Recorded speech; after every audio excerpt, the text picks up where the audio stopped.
राजनीति में पिछले 8 महीने देखिए तो राजनेताओं की मुलाकातें केवल सौजन्य मुलाकातें नहीं होती। इन मुलाकातों में बाकायदा एक पटकथा तैयार होती है और फिर कुछ दिन बाद उसके नतीजे भी बाहर आते हैं। तो इस लिहाज से आज के दिन एक अहम मुलाकात हुई है मंत्री भूपेंद्र सिंह से। बीजेपी के मंत्री भूपेंद्र सिंह से मुलाकात की बीएसपी विधायक संजू सिंह ने। कमरा बंद बैठक हुई और जब बैठक से बाहर आए संजू सिंह तो इस बैठक का सार भी बाहर आ गया। उन्होंने ये बताया कि मध्य प्रदेश में बीएसपी बीजेपी को समर्थन देने जा रही है। मुलाकात भूपेंद्र सिंह ने निर्दलीय विधायक सुरेंद्र सिंह शेरा से भी की है, नारायण त्रिपाठी से भी की है, लेकिन खास मुलाकात कही जाएगी संजू सिंह की, क्योंकि उन्होंने बाहर आने के बाद ये दावा किया कि बीएसपी बीजेपी को समर्थन देने जा रही है मध्य प्रदेश में। सवाल ये है कि जब बीजेपी जीत के लिए इतनी आश्वस्त है तो विधायकों के इस रखरखाव के मायने क्या, और सवाल ये कि सुप्रीमो मायावती के होते क्या संजू सिंह फैसला ले सकते हैं कि मध्य प्रदेश में बीएसपी किसे समर्थन देगी। आज इसी पर करेंगे चर्चा। हमारे साथ जुड़ेगी खास पैनल। पहले हमारे संवाददाता शरद श्रीवास्तव की ये एक्सक्लूसिव रिपोर्ट देखिए। सबसे ज्यादा महत्वपूर्ण माने जाने वाले ग्वालियर चंबल संभाग में ये संभावना भी जताई जा रही है कि कुछ सीटें बीएसपी को मिल सकती हैं। हमारे साथ इस वक्त बीएसपी के विधायक संजू सिंह हैं। संजू सिंह जी, क्या उम्मीद है बीएसपी को इस उपचुनाव में, खासतौर से ग्वालियर चंबल में? देखिए, ग्वालियर चंबल संभाग में इस बार बहुजन समाज पार्टी बहुत अच्छा प्रदर्शन करने वाली है, क्योंकि वो दोनों दलों की सरकारों को उस संभाग की और प्रदेश की जनता देख चुकी है। इसलिए बहुजन समाज पार्टी को अपना आशीर्वाद प्रदान करने जा रही है। आप लोगों की जो भूमिका है, मेरा मतलब आपसे जो निर्दलीय एसपी बीएसपी के जो भी विधायक रहे पिछली सरकार में भी महत्वपूर्ण थी, और इस सरकार में हमने देखा जब सत्ता परिवर्तन हुआ तो आप लोग बीजेपी के साथ खड़े हुए नजर आए थे। अभी भी आप भूपेंद्र सिंह जी के यहाँ से निकल रहे हैं, तो मतलब संकेत साफ हैं 10 तारीख के बाद के? हाँ, लगभग साफ है संकेत, इसमें कोई वो नहीं है। और हम लोगों का जो मुख्य मकसद है वो हमारे क्षेत्र का विकास है। अभी भूपेंद्र सिंह जी से मिलने आया तो अपने क्षेत्र की कुछ समस्याओं को लेकर ही आया। उन्होंने आश्वासन दिया जल्दी उनको पूरा करेंगे, और मुझे नहीं लगता कि अब कोई ऐसा बहुत बड़ी परिवर्तन होने वाला है। अच्छा, लेकिन कांग्रेस तो पूरी तरीके से आश्वस्त है, कह रही कि 28 में से 28 सीटें, और अगर 2-4 कम भी रह गई तो बाकी के जो लोग हैं उनका समर्थन उनको मिलेगा। देखिए, आश्वस्त तो हम भी 28 सीटों पर चुनाव लड़े हैं, तो हो सकता है 28 सीटें हम भी जीत सकते हैं। आश्वस्त हैं तो आशा करना इसमें कोई बुरी बात नहीं है। आपका समर्थन बीजेपी को रहेगा, ये एकदम स्पष्ट है ये बात? हाँ, अभी तो हम भाजपा को समर्थन कर ही रहे हैं, कोई बात ही नहीं। तो ये हैं संजू सिंह जो बीएसपी के विधायक हैं, और इस वक्त भूपेंद्र सिंह जो चुनाव प्रबंध समिति के संयोजक भी हैं बीजेपी के, उनसे मुलाकात की और उन्होंने साफ संकेत देती हैं कि उनका समर्थन बीजेपी को है। कैमरामैन दीपक के साथ शरद श्रीवास्तव, न्यूज़ 18 भोपाल। हमारे साथ इस वक्त बात करने के लिए बीजेपी चुनाव प्रबंध समिति के संयोजक भूपेंद्र सिंह जी हैं। भूपेंद्र सिंह जी, राजनीतिक जो गहमा गहमी है एक बार फिर से तेज हो गई है 10 तारीख के नतीजे से पहले। संजू सिंह जी ने भी मुलाकात की, नारायण त्रिपाठी जी ने भी मुलाकात की, शेरा भैया ने भी मुलाकात की। क्या मायने इन मुलाकातों के निकाले जाएं सर? नहीं, देखिए, इसके कोई अलग मायने नहीं है। ये सामान्य मुलाकात है और हमेशा हम लोगों की मुलाकात होती रहती है। अभी सब चुनाव में व्यस्त थे और इस वजह से बीच में 15-20 दिन मुलाकात नहीं हो पाई थी। अब वो भी भोपाल है, हम भी भोपाल हैं, तो सामान्य मुलाकात, विकास के कामों पर चर्चा, क्षेत्र की सामान्य मुलाकात। सर, क्या ऐसी कोई संभावना है कि मान लीजिए जो नंबर गेम है उसमें आप लोग थोड़ा सा कहीं पीछे रह जाएं, तो क्या इन सारे लोगों के जो समर्थन है वो सब आप लोगों को प्राप्त होंगे? इस वजह से भी क्या इन मुलाकातों के मायने निकाले जाएं? देखिए, नंबर गेम में तो कोई दिक्कत है नहीं है, परिणाम बताएंगे 10 तारीख को। और समर्थन का जहां तक इन लोगों का सवाल है, तो पहले भी हम लोगों को समर्थन कर रहे थे, आगे भी उनका समर्थन रहे, ये हम लोग चाहते हैं। और उनका जो सम्मान पहले था वो सम्मान अभी भी रहेगा। कोई इसलिए नहीं कि हमें बहुमत मिल गया तो कोई उनके सम्मान में कमी आएगी, ऐसा नहीं होगा। बीएसपी के जो विधायक के संजू सिंह, उनसे हमने बात की। जब आपसे मुलाकात हुई तो उन्होंने सीधे तौर पर कहा कि उनका जो समर्थन है वो बीजेपी के साथ में रहेगा, लेकिन शेरा भैया बिना कुछ बोले चले गए हैं। इस खामोशी की कुछ मायने निकाले जाएं क्या? नहीं, ऐसे कोई मायने नहीं है। वो भी आए थे, बैठे थे, सामान्य बातचीत हुई, सामान्य चर्चा हुई है, और उनका भी समर्थन भारतीय जनता पार्टी के साथ है। कांग्रेस तो ये दावा कर रही है कि पूरी 28 की 28 सीटें उनकी रहेंगी। हालांकि वो इस बात की भी आशंका जाहिर कर रहे हैं कि कुछ गड़बड़ी हो सकती है, कुछ जगह रीपोल की मांग की है, जो स्ट्रांग रूम्स हैं उनके बाहर पहरेदारी की है। एक तरफ जीत और दूसरी तरफ ये आशंका। देखिए, कांग्रेस जब चुनाव हारती है, अगर ये सब होता तो 2018 में हम लोगों की सरकार क्यों जाती? हम ही लोग रहते सरकार में। हम तो उस समय सरकार में ही थे जब चुनाव हुए। तो कांग्रेस जब भी चुनाव हारती है तो वो इस तरह के आरोप लगाना शुरू करती है और अपनी हार का, पराजय का ठीकरा वो ईवीएम पे, प्रशासन पे, सब पे डालने का काम करते हैं। तो ये हैं भूपेंद्र सिंह, जो बीजेपी चुनाव प्रबंध समिति के संयोजक भी हैं, और जो राजनीतिक घटनाक्रम इस वक्त हो रहे हैं उनको लेकर हालांकि उनका कहना है कि सामान्य है, मुलाकात होती रहती है, लेकिन कहीं ना कहीं इस बात को लेकर ये चर्चाएं चल रही हैं कि 10 नवंबर को जब नतीजे आने हैं तो उनके लिए जो राजनीतिक बिसात है वो अभी बिछना शुरू हो गई है। कैमरामैन दीपक के साथ शरद श्रीवास्तव, न्यूज 18 भोपाल। राजनीति में है तो स्वाभाविक से राजनीति के गुणाभाग तो हर कोई लगाता है, और ज्यादा जरूरत इसलिए नहीं पड़ेगी कि सारी सीटें ही हमें जीतना है। लोगों को जिस तरीके से हमारे साथ जुड़ा हुआ है, आम आदमी कांग्रेसियों के साथ खड़ा हुआ है, सत्य के साथ खड़ा हुआ है, धर्म के साथ खड़ा हुआ है। निर्दलीय सपा बसपा खड़े होंगे क्या? नहीं, वो तो है ही, उसमें क्या दिक्कत की बात है, वो तो पहले भी खड़े थे। तो इस खास चर्चा में हमारे साथ जुड़े हैं दो बेहद खास मेहमान। बीजेपी प्रवक्ता राकेश शर्मा हमारे साथ जुड़े हुए हैं और कांग्रेस प्रवक्ता दुर्गेश शर्मा हमारे साथ हैं। आप दोनों मेहमानों का बहुत बहुत स्वागत इस चर्चा में शामिल होने के लिए। और साथ में जुड़े हैं मेरे सहयोगी शरद श्रीवास्तव। शरद, सबसे पहले आपसे ही शुरुआत करेंगे, आप ही एक्सक्लूसिव खबर निकाल कर लाए हैं। आप जब बात कर रहे थे भूपेंद्र सिंह से, उन्होंने बातचीत में ये कहा कि ये सामान्य मुलाकात थी, लेकिन पिछले 8 महीने से हम देख रहे हैं, बल्कि उसके पहले से कहूँ मैं अगर, क्योंकि पटकथा तो पहले से लिखी गई थी कि बीजेपी के नेताओं की किसी भी विधायक से कोई भी मुलाकात केवल सौजन्य मुलाकात नहीं होती। लेकिन सवाल अब ये उठ रहा है कि जब बीजेपी दावा कर रही है कि हम 28 सीटें जीत रहे हैं, जीत के लिए, सत्ता में बने रहने के लिए 9 सीटें चाहिए केवल, फिर विधायकों की इस तरह से साथ संभाल किस लिए?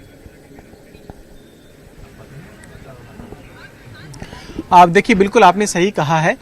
जब भी ये कहा जा रहा है मध्य प्रदेश की राजनीति में पिछले 8-9 महीने के अंदर में कि ये सौजन्य मुलाकात थी, उसके तुरंत बाद ही कुछ ऐसे घटनाक्रम होते हैं जो अप्रत्याशित कहे जा सकते हैं। मुझे अच्छे से याद है कि मार्च में जब सरकार बदलने का राजनीतिक घटनाक्रम चल रहा था तो बिसाहू लाल सिंह, एदल सिंह कंसाना तब के मुख्यमंत्री कमलनाथ से मुलाकात कर रहे थे। करने के बाद बाहर निकले और खास बात ये थी कि तब के जो वित्त मंत्री हैं तरुण भनोट, वो अपनी गाड़ी से बिसाहू लाल सिंह को उनके घर तक छोड़ने गए थे और मीडिया से बाकायदा बातचीत करते हुए उन्होंने कहा कि ये बेहद सौजन्य मुलाकात थी, कोई ऐसी बातचीत नहीं। और अगले ही दिन वो तब के पूर्व मुख्यमंत्री शिवराज सिंह चौहान के बंगले पहुंच गए थे और बीजेपी ज्वाइन कर ली थी। तो ये जो राजनीतिक मुलाकातें सामान्य कही जाती हैं वो कितनी असामान्य हो जाती हैं, इसका उदाहरण मध्य प्रदेश की राजनीति में हम लोग देख चुके हैं। जहां तक बात आज की मुलाकात की है तो निश्चित ही इन मुलाकातों को 10 तारीख को आने वाले नतीजों से अलग करके नहीं देखा जा सकता। अव्वल तो ये कि 3 ऐसे चेहरों ने आज मुलाकात की जो नंबर गेम में कहीं ना कहीं मायने रखते हैं। एक तो संजू सिंह, जिनका जिक्र आपने किया भी, जो बीएसपी के विधायक हैं और भिंड से आते हैं, उसी ग्वालियर चंबल संभाग से, जहां पर ये उपचुनाव सबसे ज्यादा महत्वपूर्ण है। उन्होंने मुलाकात की, बंद कमरे में मुलाकात हुई करीब आधे घंटे तक और उसके बाद वो बाहर निकले और सीधे तौर पर उन्होंने कहा कि उनका जो समर्थन है वो बीजेपी को रहेगा, यानी कि बीएसपी का समर्थन रहेगा। केवल 2 ही विधायक हैं बीएसपी के, रामबाई जो पथरिया से विधायक हैं और संजू सिंह जो भिंड से विधायक हैं। उसके कुछ मिनट बाद ही सुरेंद्र सिंह शेरा भैया भी यहाँ पहुँचते हैं, जो निर्दलीय विधायक हैं, वो भी बंद कमरे में मुलाकात करते हैं और मुलाकात करने के बाद बिना कुछ कहे यहाँ से चले जाते हैं। उसके कुछ देर बाद ही जो नारायण त्रिपाठी हैं, जिनकी निष्ठा को लेकर सबसे ज्यादा सवाल जो राजनीतिक घटनाक्रम हुआ पिछले सत्ता परिवर्तन के दौरान में, उसमें सवालिया घेरे में रही है, तो नारायण त्रिपाठी भी पहुंचे और फिर उन्होंने भी मुलाकातें की। तो ये मुलाकातें भले ही सामान्य कही जाती हों, जहां तक बात नंबर गेम की है तो निश्चित ही जो नंबर गेम है उसमें बीजेपी थोड़ी सहूलियत भरी स्थिति में है, क्योंकि उसे केवल 8 सीटें या 9 सीटें बहुमत के लिए चाहिए, जबकि कांग्रेस को पूरी 28 की 28 सीटों की जरूरत है।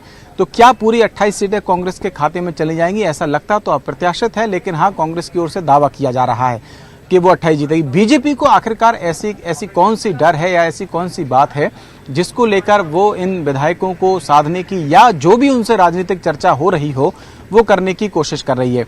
तो निश्चित ही कुछ ना कुछ ऐसा अंदर ही अंदर है, या कोई ऐसी जो रिपोर्ट है। कल ही मुख्यमंत्री शिवराज सिंह चौहान ने जो चुनाव प्रबंध समिति के तमाम सदस्य हैं और जो संयोजक हैं उनके साथ में लंच किया था और पूरी जो रिपोर्ट है वो ली गई है उपचुनाव को लेकर 28 सीटों के। तो नंबर गेम में कोई ऐसी स्थिति ना बने जो अप्रत्याशित हो जाए और बीजेपी के लिए तब प्लान बनाना मुश्किल हो जाए। शायद यही वजह है कि प्लान बी पर अभी से काम किया जा रहा है और ये कहा भी जाता है कि बीजेपी अपनी प्लानिंग पहले करके चलती है आगे के बारे में कि अब क्या हो सकता है। पॉलिटिक्स में ये होना भी चाहिए, हालांकि रणनीतियां कांग्रेस भी बनाती है।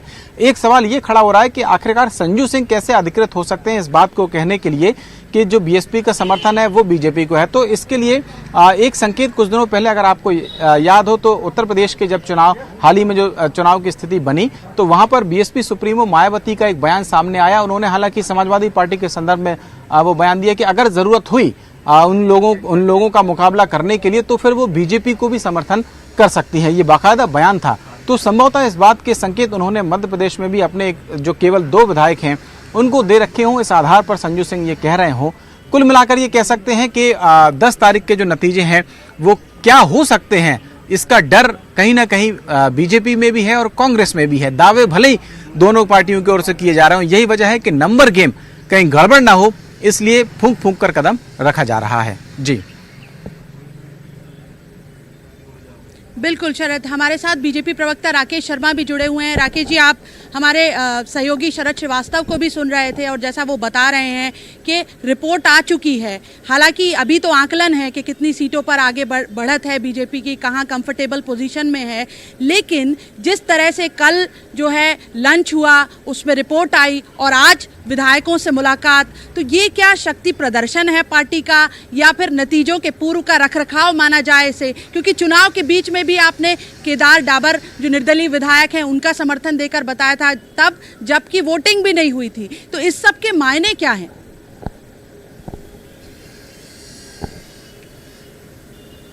देखिए शेफाली जी, ये सामान्य सी राजनीतिक मेल मुलाकात होती है।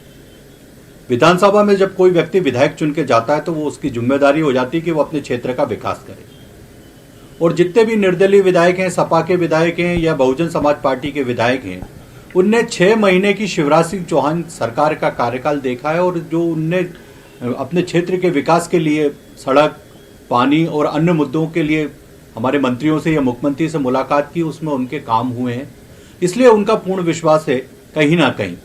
दूसरी बात शेफाली जी, बहुजन समाज पार्टी के साथ कांग्रेस पार्टी ने किस तरह का दोगला व्यवहार किया है, किस तरह से अत्याचार बहुजन समाज पार्टी के लोगों पे किए, उसके 2 उदाहरण देना चाहूंगा। आपने देखा होगा कि मध्य प्रदेश में कांग्रेस की सरकार थी, उस समय 2 दर्जन से अधिक जो बड़े नेता थे बहुजन समाज पार्टी को, उनको कांग्रेस में शामिल कर लिया गया। उसके बाद राजस्थान में कांग्रेस ने अपनी सरकार को बचाने के लिए बहुजन समाज पार्टी के सभी विधायकों को कांग्रेस में शामिल कर लिया गया।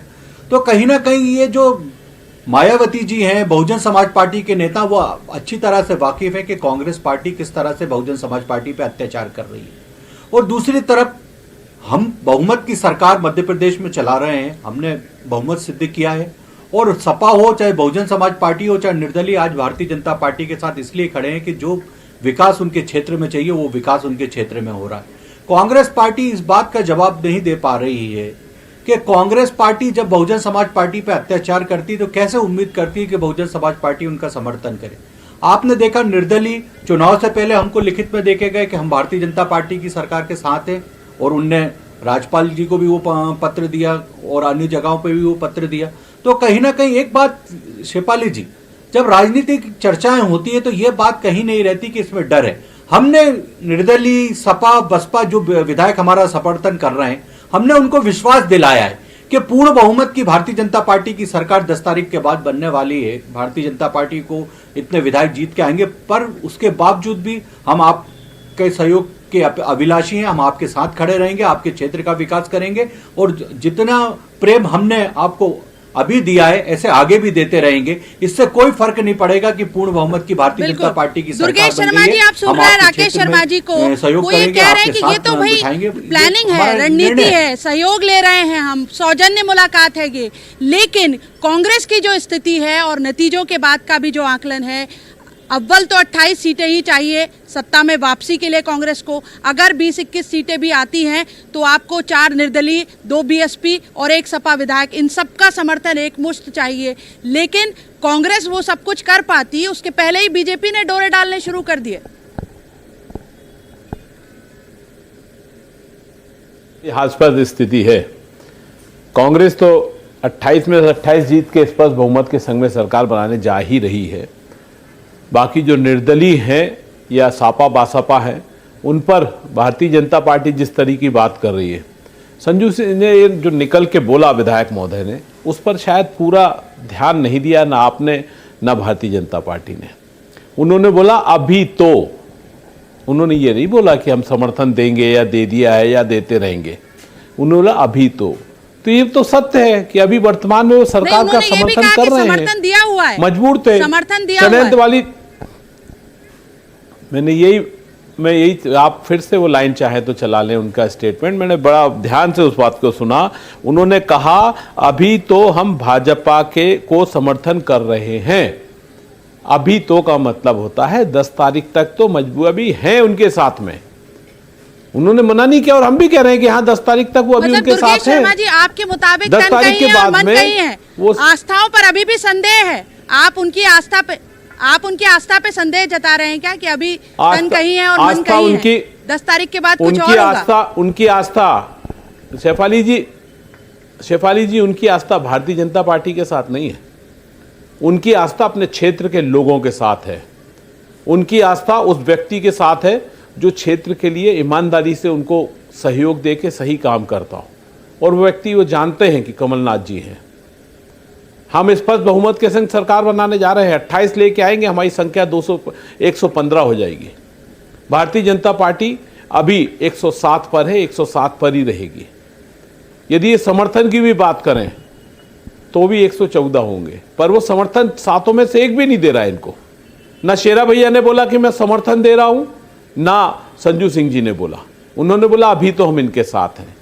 बाकी खुद के घर में उनको डर और दहशत है, इसीलिए तो देखिए अपने वरिष्ठ नेताओं को नोटिस देना शुरू कर दिया, और जो दूसरे नेता हैं जो उनके साथ चल रहे हैं उनको बुला के भी बंद कमरे में धमकाना शुरू कर दिया। राकेश शर्मा जी, दुर्गेश शर्मा जी का जो लबोलुआब निकल कर आया और जो उन्होंने बिटवीन द लाइंस भी पढ़ा, जो खामोशी को भी पढ़ा उन्होंने, संजू सिंह की भी, और जो मौन रहे सुरेंद्र सिंह शेरा उसको भी उन्होंने जो पढ़ा और उसका जो अनुवाद किया, वो ये निकल कर आ रहा है कि ये अभी 10 तारीख तक की ही बात है, जहां दम होगा। नहीं, आपने कहा अभी तक, जो आपने जो कहा अभी तक, तो जहां दम वहां हम वाला किस्सा हो सकता है। 10 तारीख के बाद ये जो अभी समर्थन है ये बदल भी सकता है। शेफाली जी नहीं, मैं नहीं कह रही हूँ, मैं ये बता रही हूँ, आप अभी तो वो भूपेंद्र सिंह से ही मुलाकात कर रहे हैं ना, पीसीसी मुख्यालय नहीं गए। पीसीसी मुख्यालय आने की आवश्यकता भी नहीं शेफाली जी, वो हमारे साथ थे, भानुमति से अपना, पर जो अभी संजू सिंह जी ने बोला है उसको आप दोबारा सुन लीजिए। उन्होंने निकलते ही भूपेंद्र सिंह जी के यहाँ से ये बोला है कि अभी तो हम भाजपा को समर्थन दे रहे हैं, ना कि हम देंगे। वही हम कह रहे हैं कि अभी तक यानी आपने भी और आपके पूर्व मंत्री और वरिष्ठ नेता ने भी यही कहा कि 10 तारीख के बाद बयान बदल भी सकते हैं, समर्थन बदल भी सकता है। मैं वही बात कह रही हूँ कि फिर जहां दम वहां हम वाला किस्सा तो नहीं होगा। राकेश जी, जो दुर्गेश जी कह रहे हैं कि अभी तक की बात है, ये नतीजों तक की बात है। शेफाली जी, उन्होंने अभी तक मतलब आज तक की बात करी है।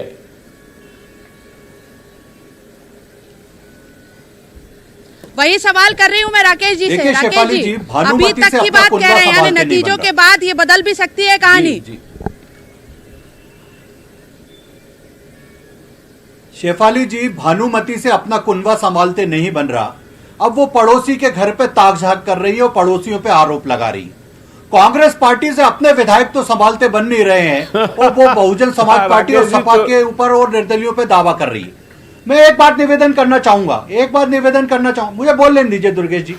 मैं एक बार निवेदन करना चाहूंगा, आपका रिपोर्टर ने तो इंटरव्यू लिया और उनने स्पष्ट रूप से कहा कि 10 तारीख के परिणाम के बाद आप भारतीय जनता पार्टी के साथ खड़े रहेंगे, तो बीएसपी के विधायक ने हामी भरी है। अब मुझे नहीं लगता कि ये कौन से कान से सुनते हैं कांग्रेस के प्रवक्ता। नहीं भरी, एक बार आप अपने रिपोर्टर से बात कर लीजिए। नहीं भरी, उन्होंने स्पष्ट रूप से कहा है संजीव कुशवाहा ने। शेफाली जी, आप तो रिपोर्टर से बात कीजिए, इनकी बात मत कीजिए ना, हमारी बात कीजिए। आप रिपोर्टर से एक बार पूछ लीजिए शेफाली जी कि संजीव कुशवाहा ने क्या कहा है। एक बार उनका वर्जन दोबारा से सुना दीजिए विधायक महोदय का।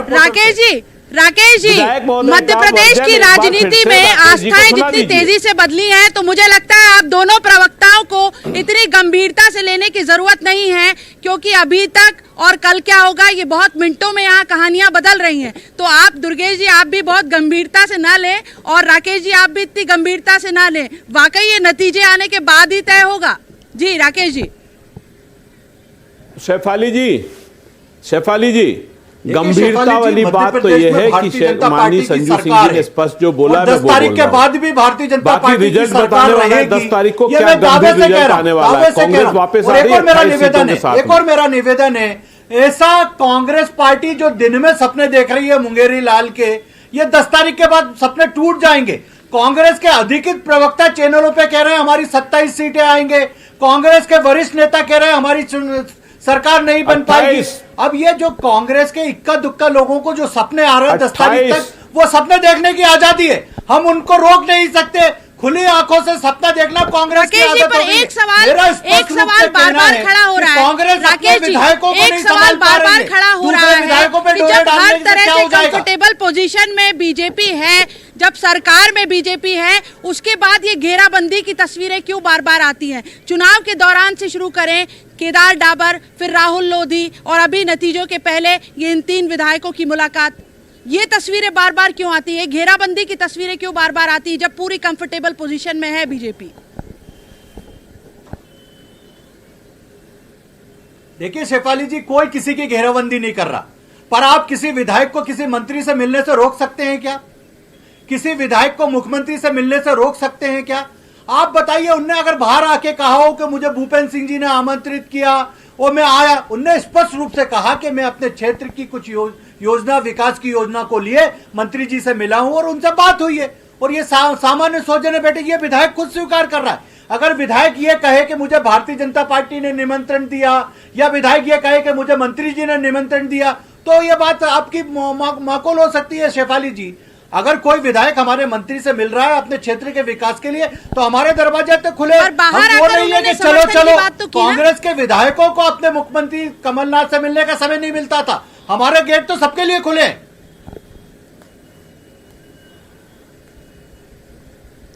शेफाली जी, संजू सिंह जी का बयान एक बार फिर से चलवा दीजिए, राकेश जी की गलतफहमी दूर हो दुर्गेश जाएगी। जी, उन्होंने आके कुछ नहीं, आप पत्रकार महोदय ने पत्रकार महोदय ने जो उनसे पूछा तो उन्होंने स्पष्ट शब्दों में बोला कि अभी तक जी, आप मैंने बात भाजपा पूरी को कीजिए। समर्थन दे रखा है। अभी तक का मतलब होता है आज अभी, और जब आज और अभी तक है तो ठीक है, हम भी माना कहां कर रहे हैं कि आज समर्थन में नहीं है। पानी पर बहुत बह गया है बड़े तालाब में से पर दुर्गेश कल, भाई, राकेश जी, अपने एक उस पे मत कटके रहिए। लेकिन ये दुर्गेश बताइए जी, कि दुर्गेश आप जी, अपने विधायकों को कितनों जिस को तरह समझ से पाइए। 3 अभी विधायक तक राकेश जी, जो है भूपेंद्र सिंह से पाला बदलने मुलाकात के लिए की है उधार बैठी उन्होंने, है, जरा इधर उनकी चिंता कांग्रेस करिए। ईवीएम जी। मशीनों में उनकी लगी चिंता रही, कीजिए। बैलेट पेपर की गिनती जी। के लिए रणनीति बनाती रही, और उधर विधायकों से कमराबंद बैठकें शुरू हो गई। इस मामले में मानते हैं आपके कांग्रेस जो है बी प्लान में कुछ देरी कर रही है?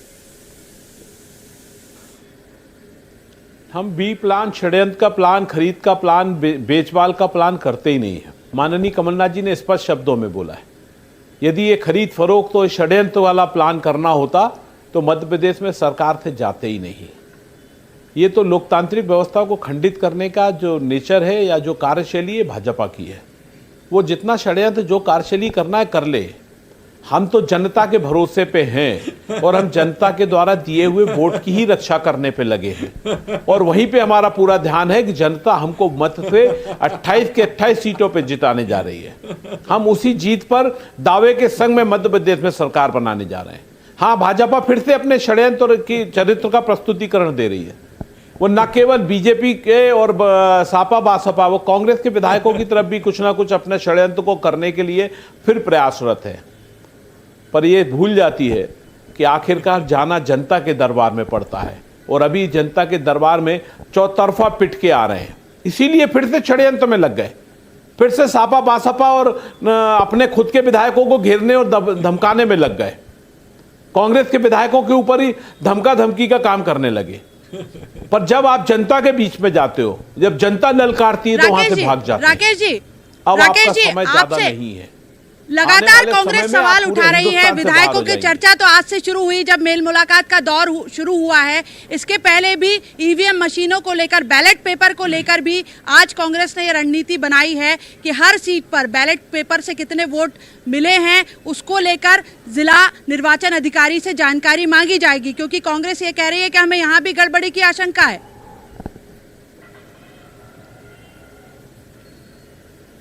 देखिए शेफाली जी, सबसे पहले तो कांग्रेस के विद्वान प्रवक्ता से एक बात जरूर पूछिए कि जब नारायण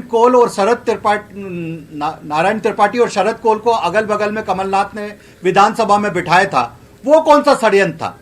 जरा कांग्रेस के विद्वान प्रवक्ता से यह जरूर पूछिए कि दावोस में जब कमलनाथ जी जाते और कहते हैं कि 5 भारतीय जनता पार्टी के विधायक हमारे संपर्क में है, वो कौन सा षड्यंत्र था? देखिए, आप बीच में मत चिल्लाइए, बीच में मत चिल्लाइए प्लीज, मेरा निवेदन है, बीच में मत चिल्लाइए, बीच में मत चिल्लाइए। ये आपका असली चेहरा है क्या?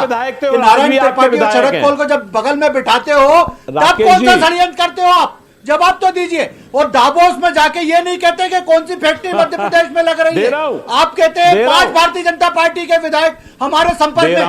समय हमें इजाजत नहीं दे रहा कि इस चर्चा को हम आगे बढ़ाएं। आज की इस चर्चा में इतना ही, लेकिन जिस तरह से नतीजे के 3 दिन पहले रणनीति शुरू हुई है, बीजेपी ने प्लान बी शुरू किया है। ये जो 4 निर्दलीय विधायक हैं और 2 बीएसपी के और 1 सपा का विधायक, इनकी भूमिका भी बहुत महत्वपूर्ण रहने वाली है नतीजों के बाद। तो आज की इस चर्चा में इतना ही। आप देखते रहिए न्यूज़ 18 मध्य प्रदेश छत्तीसगढ़।